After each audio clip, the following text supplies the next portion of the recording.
আউযু বিল্লাহি মিনাশ শাইতানির রাজিম। বিসমিল্লাহির রহমানির রহিম। কবিতার নাম রঙের মেলা। স্কুল বন্ধ, পূজার ছুটি, গায়ের ছেলেরা বেঁধে জুটি। পূজা দেখলাম উল্লাপাড়া, তথায় দেখি হিন্দু ভরা। দেখলাম গিয়ে মাটির মানব, মানব তো নয় দেখতে দানব। 10 হাত তার 2 পা, হিন্দুরা তাকে বলে মা। 10 হাতে 10 অস্ত্র ধরে বসে আছে সিংহের পরে। সে বলিতে পারে না কথা, সবাই পায়ে নোয়ায় মাথা। গলায় দিয়া ফুলের মালা, খাওয়ায় তাকে দুধ কলা। ভক্তি শ্রদ্ধা করে মান, বাক শক্তি নায়কো প্রাণ।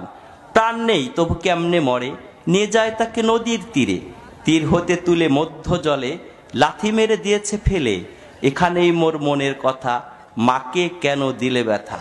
করছো কেন রঙের মেলা, এগুলো তো ভাঙাচোরা খেলা। এই খেলাতে নেই কো লাভ, এই খেলাতে শুধুই পাপ। পাল্টিয়ে ফেলো মত, হও শেষ নবীর উম্মত। খোদাকে মানো প্রভু, একবার গেলে তুলসী তালা, ঘরে নেবে না কভু। ধন্যবাদ।